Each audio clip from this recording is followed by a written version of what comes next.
Hello,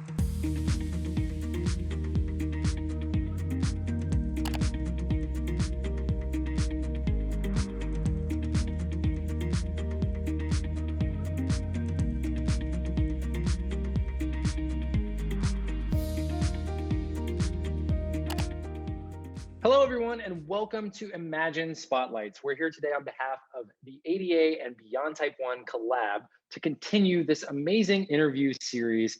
Every week, all throughout Imagine Camp, we're chatting with an inspiring person living with diabetes. They're going to share their experiences and insights with you and help us all show what it means to live beyond our diagnoses and how important it is to get connected and find community with others affected by this disease, which is, after all, why we're all here and why all of you campers are watching here. And I know Corey is there watching as well, as we can see. My name is Rob Howe, and I am the creator of Diabetics Doing Things. I've lived with type 1 diabetes for over 16 years now. I'm coming up on my 17th diaversary at the end of this year. And I like to call myself the host with the most insulin on board. So I've even got some IOB right now during this interview. And today I'm very excited to introduce my special guests. We're chatting with Samantha Stocking. I'm going to call you Sam, if that's okay with you. I don't, nobody calls me Robert, so I totally understand where you're coming from. And you live with type 1 diabetes, and you've actually been making a ton of waves on the internet with your partner in crime there, Corey, your diabetes alert dog. So otherwise, I'll let you kind of take it away. Sam, can you tell us a bit about yourself? Sure. So I'm Sam. This is Corey. I'll tell you about Corey first. He's a 2-year-old Labrador Retriever. He is my diabetic alert dog, and I've been training him myself with help from another trainer here. I live in Germany right now. I moved here about 6 years ago. I'm half German. I grew up in California, though, and after college, I was like, let me just try seeing the world, and I came here and met my partner and haven't left, but we actually are moving to Illinois in August. So we're really excited to be heading back to the States, and we're really hoping we can meet some of our fans maybe in person. And yeah, we're really excited. So that's about me. Well, I not only am a fan of yours, but I got to say I am a fan of Corey's as well. And as the videos of the two of you, here. right, that's right. You're just translating. This interview is really between me and Corey. We stand a good boy for sure over here. So I want to thank you both for being here at Imagine Camp. Let's kind of start from the beginning, and that's a place that I often like to start with diabetes interviews. Is let's go back to diagnosis. What do you remember about that time, and how you felt, and what it was like for you and your family? Yeah, so I was 4. So I've been living with diabetes for 25 years, I guess. It's a long time. I remember we were on the East Coast visiting. We have like a summer house there with our whole extended family. And I remember being really thirsty all the time, going to the bathroom all the time, waking up at night, having to pee every 5 minutes. And, I remember all the adults being really worried about me. And then my aunt is a nurse, and she said to my mom, you know what, you guys fly home. I think she has diabetes. And so we were on the plane. I remember being on the plane and having to go to the bathroom, but it was during takeoff and we weren't allowed to get up, and having to really hold my my bladder as a 4-year-old with those high blood sugars. And it turns out then we went to the hospital and I had type 1. And yeah, it was 25 years ago. Crazy. Man, when you say it out loud like that, it really does become real. 25 years with diabetes is congratulations on a life with diabetes. I know that's such a heavy burden to carry sometimes, but I'm glad you get to share it with your friend Corey there. I'd love to talk a little bit about when Corey came into your life, and you mentioned that you train him yourself. I'd love to hear a little bit about that as well. Yeah, so about 2 years ago, Corey came into my life. I was having a lot of issues with blows at night. So I have a Libre 2, but I didn't hear, and I still don't hear the alarms at night because I'm a really deep sleeper. And especially when I'm low and I'm sleeping, I'm dead to the world. So my boyfriend, we had a couple of really bad scares where he leaves before I do for work, and he couldn't, almost couldn't wake me up, and he had to Corey, he had to like shake me awake and, like force feed me like sugar in my mouth to get me awake. And so I spoke to my doctor here because I didn't know in Germany, do they have service dogs? I've never seen one. And he said he knew a woman who does like service dog training, and I got in touch with her, and I spoke to my job obviously about it first because there's no point getting a service dog you can't bring to work. And yeah, everyone was really supportive and really on board, and so that's sort of how we got Corey in our lives. Yeah. Yeah, and I think for many people, especially when you've lived with diabetes for a long time, there can be a lot of difficult discussions around hypo unawareness, especially with partners. And you mentioned that you had some scares. Would you be open to sharing, a little bit about what those conversations with your partner were like when you were navigating the time which led you to Corey? Yeah, I mean, when I moved in here with my partner, you know, it was different than we were sort of a little bit long distance. And then really moving in with someone and explaining like, this is really like my life with diabetes. Like, I had shown him my glucagon, but it was really like, okay, this is where it is. And if this happens, you need to know what to do. And we did have a couple times where like I was really low, and I did have him give me like a mini dose of glucagon. And just having those discussions like, okay, well, that was really scary. Like I couldn't really wake you up. I'm glad I knew what to do. But now what do we do? Because we can't live our whole lives like so terrified. I was scared to sleep for a few weeks at a time because I didn't want it to happen again. And you don't want to, I don't like putting like a burden on other people with my diabetes. I feel like a lot of us feel that way. And so it was really eye-opening, and it was like, okay, well, what can we do to help both of our lives, and just so we have an extra security blanket, with diabetes, because there are so many crazy factors in there every day. Truly too many inputs. It's there's just so many things to juggle, and like you said, there's also that psychosocial emotional component where you're sharing the burden with somebody else, which can feel really, to me at times invasive. Like I don't, having somebody else to help make those decisions. So how did you and your partner land on a diabetes alert dog? Obviously you mentioned getting introduced to the woman who trains them, and what was that like? And as well as like learning to train a service animal, I'm sure it comes with its hurdles and challenges. Absolutely. Well, I knew about diabetic alert dogs from my roommate in college. She was also diabetic, and she had a diabetic alert dog who lived with us. You're smelling the cheese, Corey. Um, and so I knew about them from there, and I also knew people from my diabetes camps as a kid, like through social media. I saw that they also had diabetic alert dogs. So I've had dogs my whole life. So I was like, well, how does that work, in a different country? I don't know. And my partner's never had a dog before. So it was a discussion like, would you be okay with us getting a dog? Like, is that something, I would basically be handling all the training, and the dog would basically be with me all the time anyways. Um, but he was really open to it. He was like, yeah, I've never had a dog. That's great. Let's get one. Sounds awesome. And we just kind of went from there. And our trainer is really great. At this point now, like I basically do everything with Corey myself now that I know what to do. And it definitely has its challenges. I mean, it's a lot of time. It's a big time commitment to train your own service dog.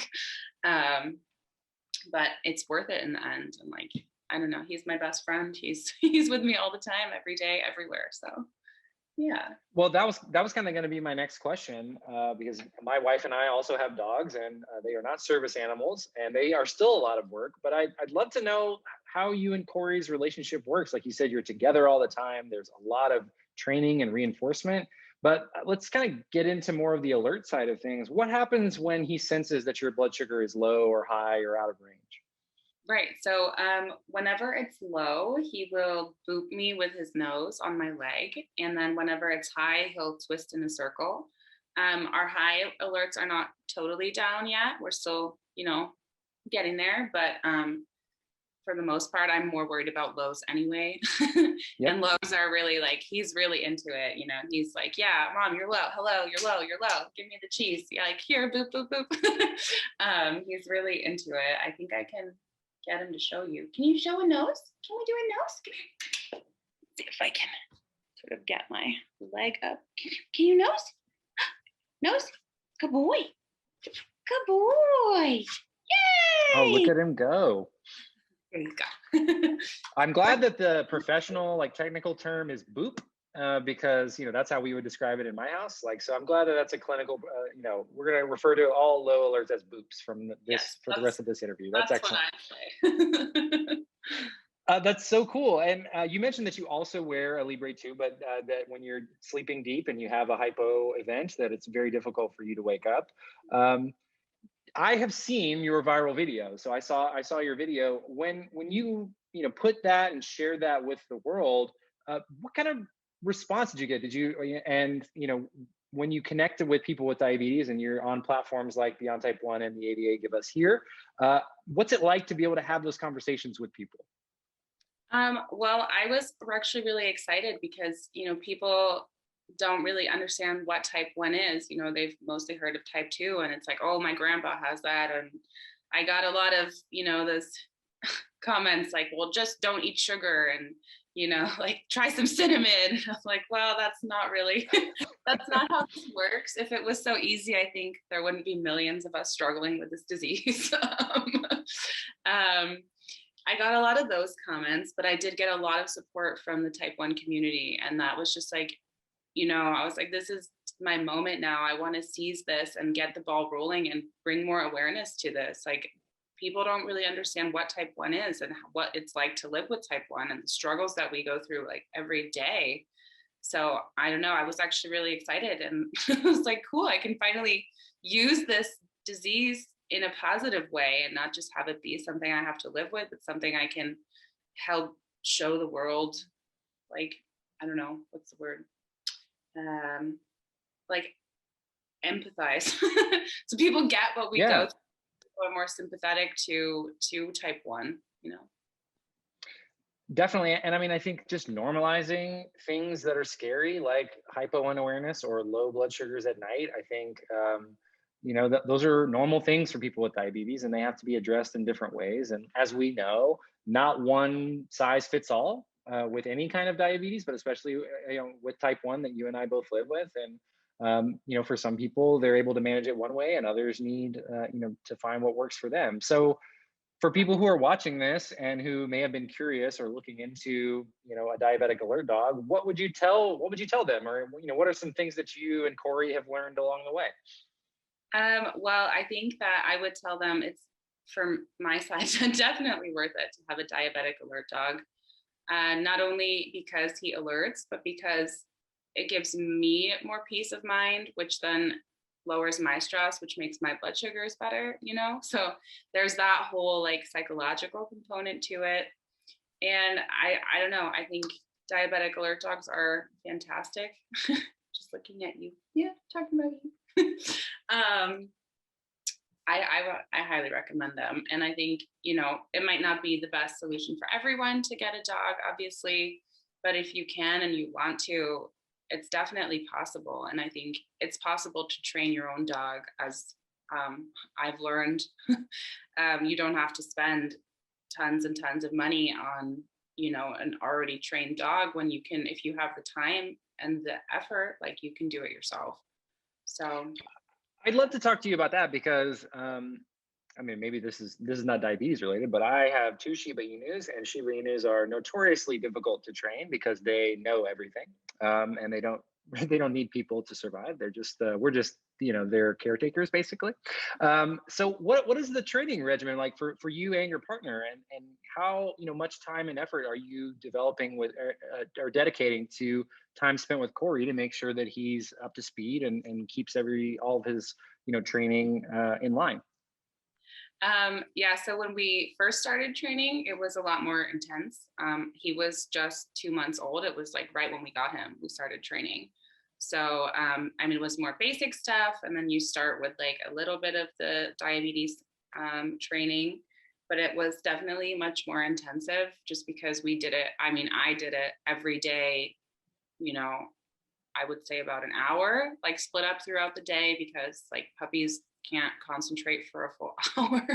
um, and I mean, the older that he got, like the more complicated the training got, like because the better then he gets with like commands are you start very simple and then you build on it. So it was like once they have the simple command down, then you can add in the next steps. So it was just building on that. And it's definitely every day you have to do something. And we met with our trainer in the beginning, I think 2 to 3 times a month for a couple hours at a time. And then as the rest was sort of like homework for me that she would give me. And then we would check in and then see, okay, what's working, what's not, what else do we need to add or what can we change? And it was just going from there. And I think with COVID happening, we had a lot less contact and we weren't not able to meet as often as before. So it really did fall mostly on my shoulders then to do everything. So we would have phone calls with her, but of course, like we couldn't meet in person. So it's very different when you're sort of figuring it out more on your own. Yeah, I think, I don't know. Yeah, it's so interesting how, life with diabetes makes you, I guess, more dedicated to more like tasks that kind of going through the same type of things day in and day out, just because that's sort of how we have to live and operate. But yeah, thank you for sharing that. It's so interesting to see how much ground you can cover with a service animal, even on your own. Like you don't have experience training a service animal; this is your first go at it. And as we saw, Corey he's right on the money. So you mentioned, connecting with other people and, sharing some positives about diabetes. How important is it for you after 25 years? And, you mentioned going to camp previously and connecting with other people with diabetes. Like how important has that been in your life and your journey with diabetes to just, connect with other people and really normalize what everyday life is like for living with type 1? Well, for me, I think meeting other people with type 1 is the most exciting thing. You're like, hey, me too.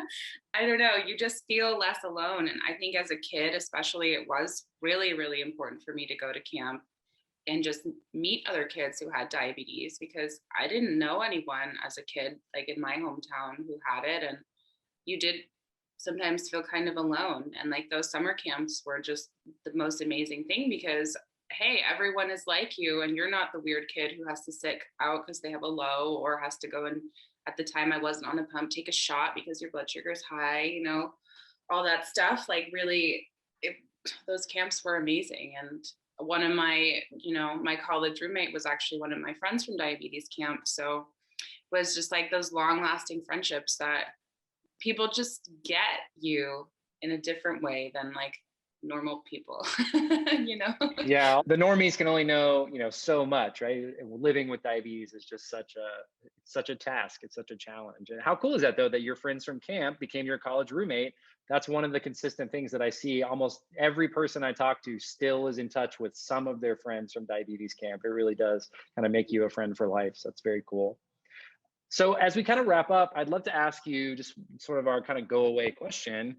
What advice do you have for people at home who are watching this, living with diabetes and living with T1D? My advice is that I know some days can be really hard and some days can be great.